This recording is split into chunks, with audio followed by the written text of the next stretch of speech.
माता पिता किसी कारण से प्रकट नहीं हुए होंगे, इतने मात्र से बिना स्त्री पुरुष के बच्चा पैदा नहीं हो सकता है। दोराजी द्वारा भर्ती किया गया बच्चा कह मुझसे रिकॉर्ड में लिखवाया।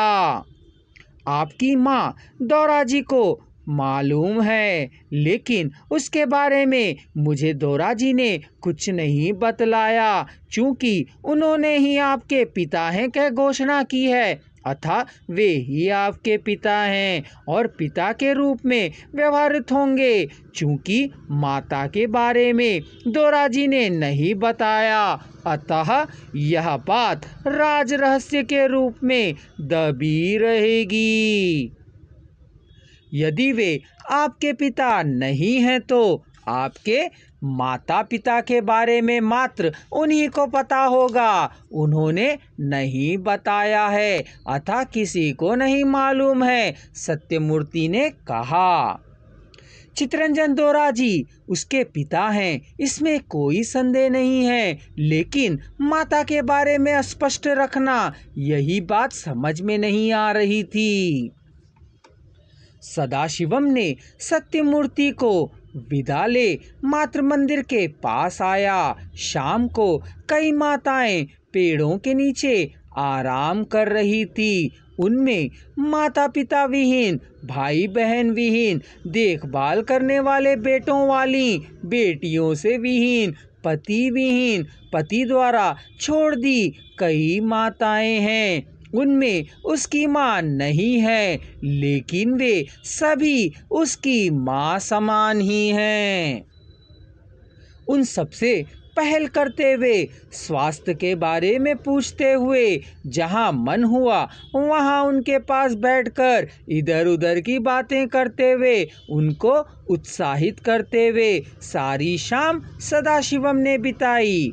उनसे बातें करते रहने पर मन शांत रहता है। मरने की स्थिति से युक्त कुछ स्त्रियों को सदाशिवम मातृ मंदिर को ले आया था। वे स्वास्थ्य लाभ कर अच्छी तरह से कुशल पूर्वक हैं। कोई भी देखभाल ना करने वाला होने के कारण स्वास्थ्य के गिर जाने से मृत्यु के मुख में जाने वाली माताएं मातृ मंदिर में पहुंचने के बाद स्वस्थ और निश्चिंत रहने लगी थीं। जीने के लिए भीख मांगने वाली स्त्रियां उस दुर्दशा से उभरने के कारण आनंद से है। माँ मरने वाली है, यह जानकर वे गांव चले जा रहे हैं। घर में अकेली रहकर मर जाने से घर का अनिष्ट होगा। आज या कल चल बसने ही वाली हैं, अतः खाट के साथ ही शमशान में छोड़ देने वाले बेटे की माँ मातृ मंदिर में आने के बाद स्वास्थ्य लाभ कर अच्छे को हैं, शमशान से दूर हो गई हैं। संपत्ति का बंटवारा कर लेने वाले चारों बेटों में से किसी को भी माँ की जरूरत नहीं पड़ी। उन्होंने चौराहे के पास बोरियों से बनाए झोपड़ी में उसे लिटा दिया था। यदि कोई कुछ देता तो खा लिया करती थी, नहीं तो भूखे ही रह जाया करती थी। उठ चल फिर नहीं सकती थी। मृत्यु आती ही सी लगती थी, लेकिन आती नहीं थी, वह जिंदा लाश थी। सदाशिवम ने इस माँ को देखा और उस मातृ मंदिर में भर्ती करवा दिया। उसके बाद यहाँ आकर वह स्वस्थ ही नहीं हुई, अपितु अपने काम स्वयं करने लायक भी हो गई।